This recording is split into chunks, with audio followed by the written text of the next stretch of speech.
Episode 1: A Wedding to Remember. The grand estate's lush gardens were bathed in warm sunlight, casting a golden hue over the gathering crowd. The sweet fragrance of blooming flowers filled the air, accompanied by the soothing melody of a string quartet in the distance.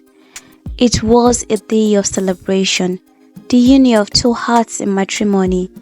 As the guests took their seats, the excitement mounted.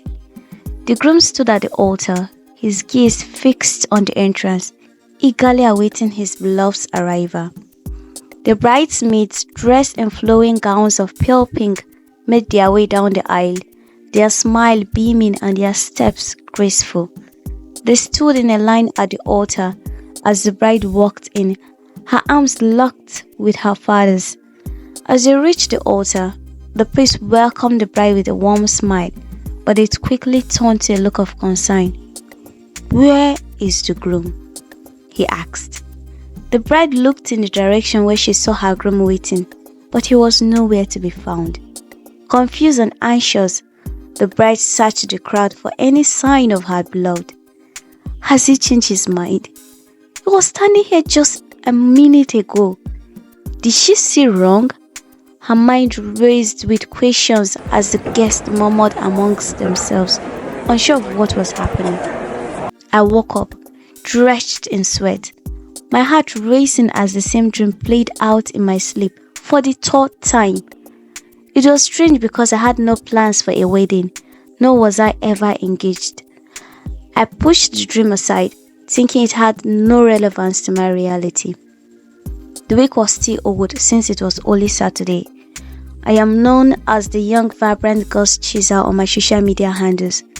I am a single 27-year-old woman, a media evangelist with a BA in mass communication from the University of Abuja. I love God and try to emulate Him in everything I do. I am also a motivational speaker and I run a ministry called Ghost Chasers with a vision to draw people closer to God. As a mandate, I have hosted live programs online and have been a blessing to many. Although my influence hasn't extended beyond my territory, I am still a force to be reckoned with. Ella, short for Emanuela, is a beauty to behold. Living in Sokoto State, specifically in the north, she got a job at NTA Sokoto immediately after her service year. Having worked with them during her service year, she is an indigene of Kebbi State from Zuru local government. She is a lover of God, passionate and God-fearing. If you needed someone to unearth a person's secret, Ella was the right key. She had a rare height of wisdom stuck in her small head, which has proven to have several compartments. I swept over my bed spray as I jumped out of bed, ready to conquer the world, as I often use as my slogan. I said my prayers, and on this particular day, I needed something from God, and hopefully, this day was going to give me answers. With a smile on my face, I concluded my prayers, headed to the bathroom, and was ready in few minutes. I couldn't think of anything less than perfect on this Saturday morning. It was my day off from work, but I needed to attend this wedding. Josh was shining and beaming with joy when I walked in. It was his cousin's wedding and he was getting married to my colleague at work. I was wearing a sea green lace ashobi with a peach color scarf that matched my shoes and purse. I hugged him as I took my seat beside him. The wedding solemnization ended with bliss as the couple left for the reception grounds. I walked up to the bride, who was exchanging pleasantries before stepping into the reception hall. The bride looked stunning in her white dress, beautifully decorated with stones that reflected enough to blind a person's eye. With a smile, I hugged Magdalena, the bride, and whispered, "Congratulations, Yaomi! You are next in line," she said with a grin. I smiled as I was ever ready to say yes to Josh. I excused myself and looked around, trying to find Josh. My eyes caught him flirting with a lady I didn't know. I still wasn't sure if this was the kind of lifestyle I envisioned for my husband, but He was the only one available for now, and I felt I wasn't getting any younger to start handpicking a man all over again. The wedding reception was a blissful event to witness. The many happy faces, the dancing, the fun, and I won't forget the food. Yoruba people know how to throw a party, I thought to myself. All through the reception, Josh wasn't anywhere in sight. I forced myself to enjoy the moment and bothered less about his whereabouts. Hours later, when the reception program was on item 9, he walked up to me and asked to talk to me outside. He didn't look disturbed, so I couldn't figure out if there was an urgency in his tone. "Are you okay?"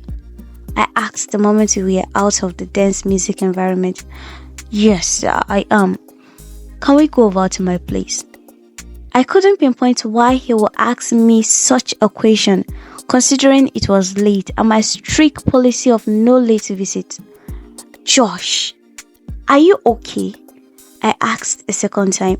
"Well, yes, but there is something that has been bothering me and I would like to discuss it with you."